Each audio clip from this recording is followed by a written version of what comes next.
തൂങ്ങിപ്പാഞ്ഞ കടന്നുപോകുന്ന bike ambulance. രക്തത്തിന്റെ മഹത്വം ഇന്ധനമാക്കി ഈ ബൈക്ക് നിരത്തിലിറങ്ങിയാൽ ആരായാലും വഴിമാറിക്കൊടുക്കും. ഒരു ജീവൻ രക്ഷിക്കാനായി രക്തവുമായി പായുന്ന ഒരു ബൈക്ക് രാജ്യത്തിലേക്കും വെച്ച് ആദ്യത്തെ സംരംഭമാണെന്നറിയുമ്പോൾ ഒരു അമ്പരപ്പ് മാത്രമാകും പലരുടെയും മുഖത്ത്. രക്തം വേണ്ട സമയത്ത് ആവശ്യക്കാരനിലേക്ക് ഏറെ സുരക്ഷയോടെ എത്തിക്കുന്ന ഈ ബൈക്കിന് പിന്നിൽ ഓൾ കേരള ബ്ലഡ് ഡൊണേഴ്സ് അസോസിയേഷന്റെ സ്ഥാപകനും ജനറൽ സെക്രട്ടറിയുമായ PM ജാഫർ എന്ന മനുഷ്യസ്നേഹിയാണ്. പോഞ്ഞാശ്ശേരിക്കാരനായ പഴമ്പിള്ളിച്ചിറ വീട്ടിൽ PM ജാഫർ രക്തദാന മേഖലയിൽ സജീവ സാന്നിധ്യമായിട്ട് 5 വർഷങ്ങളാകുന്നു. All Kerala blood donors association എന്ന സംഘടന സ്ഥാപിച്ചുകൊണ്ട് രക്തദാനത്തിന് പുതിയ മുഖം നൽകിയ ജാഫറിന്റെ പുതിയ പദ്ധതിയാണ് ബൈക്ക് ആംബുലൻസ്. കേരളത്തിലെ ഏറ്റവും വലിയ രക്തദാന സംഘടനയായ all Kerala blood donors association കഴിഞ്ഞ 5 വർഷമായി കേരളത്തിലെ എല്ലാ ജില്ലയിലും രക്തം ആവശ്യമായി വരുന്ന രോഗികൾക്ക് സൗജന്യ സേവനം നൽകി വരുന്ന ഒരു സംഘടനയാണ്.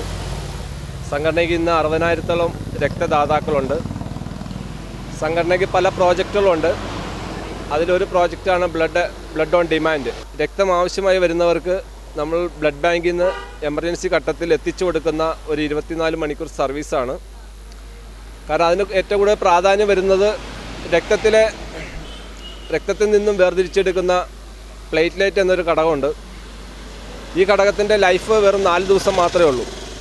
പക്ഷേ ഇന്ന് പല ക്യാൻസർ രോഗികൾക്ക്, കിഡ്നി പേഷ്യൻസിന്, അതുപോലെ ഡെങ്കിപ്പനി ബാധിച്ചവർ, ഇവർക്കെല്ലാം പ്ലേറ്റ്ലേറ്റ് വളരെയധികം ആവശ്യമുള്ള ഒരു സാഹചര്യമാണ്. ഒരു പ്ലേറ്റ്ലേറ്റ് ഉണ്ടാക്കിയെടുക്കുന്നതിന് ഏകദേശം ഒരു 4 മണിക്കൂറിൽ കൂടുതൽ സമയം വേണ്ടി വരും. കാരണം ഒരു 4 പേര് രക്തം ദാനം ചെയ്ത് അവരുടെ രക്തം എടുത്ത് വേർതിരിച്ചെടുക്കുന്ന ഒരു സംവിധാനമുണ്ട്.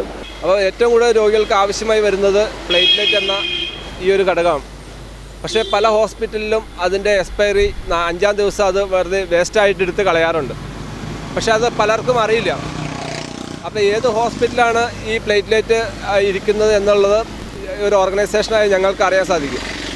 അപ്പോൾ എത്രയും വേഗം ആ പ്ലേറ്റ്ലേറ്റ് ആ പേഷ്യൻറ്റിന് ആ ട്രീറ്റ്മെൻറ്റ് നടക്കുന്ന ഹോസ്പിറ്റലിൽ എത്തിച്ചു കൊടുക്കുന്ന ഒരു സംവിധാനമാണ് ഞങ്ങളുടെ ഈ പ്രോജക്റ്റ്. അപ്പം നമ്മൾ ഒരു സ്ഥലത്തു നിന്ന് വേറെ സ്ഥലത്തേക്ക് അത് ട്രാൻസ്പോർട്ട് ചെയ്യുമ്പോൾ മിക്കവാറും പലരും അത് എത്തിക്കേണ്ട സ്ഥലത്ത് എത്തുമ്പോഴേക്കും അത് കേടായിട്ടുണ്ടാവും.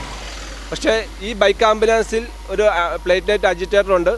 ഈ അജിറ്റേറ്റർ ആ പ്ലേറ്റ്ലേറ്റിനെ ഷെയ്ക്ക് ചെയ്തുകൊണ്ടിരിക്കുന്നതുകൊണ്ട് അത് കേടാകാതെ രോഗിക്ക് എത്തിച്ചു കൊടുക്കാനുള്ള സംവിധാനവും ഈ വാഹനത്തിലുണ്ട്.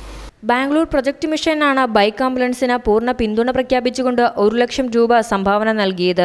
എന്നാൽ യമഹ FC മോഡൽ ബൈക്ക് പൂർണ്ണ സജ്ജീകരണങ്ങളുള്ള ബൈക്ക് ആംബുലൻസായി മാറിയപ്പോൾ 1,25,000 രൂപയാണ് ചെലവായതെന്നും ഫാദർ ജോർജ് കണ്ണന്താനത്തിന്റെ പ്രൊജക്ട് മിഷൻ സംഘടനയെപ്പോലെ തന്നെ മറ്റു സംഘടനകളും പൊതുജനവും പൂർണ്ണമായി സഹകരിച്ചാലാണ് ബൈക്ക് ആംബുലൻസ് കേരളത്തിൽ അങ്ങോളം ഇങ്ങോളം വ്യാപിപ്പിക്കാൻ സാധിക്കുകയുള്ളൂ എന്നും അദ്ദേഹം പറഞ്ഞു. ഈ വാഹനം സ്പോൺസർ ചെയ്തിരിക്കുന്നത് ബാംഗ്ലൂർ പ്രോജക്റ്റ് മിഷനാണ്.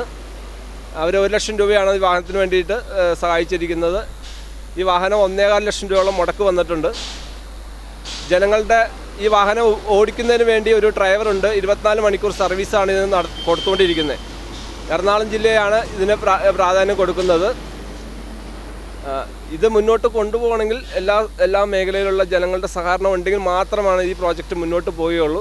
ജാഫറിന്റെ പുതിയ സംരംഭമായ ബൈക്ക് ആംബുലൻസ് പായുകയാണ് ഒരു ജീവൻ രക്ഷിക്കാനായി. വരും നാളുകളിൽ ഒരുപാട് ജീവനുകൾ രക്ഷിക്കാനുമായി.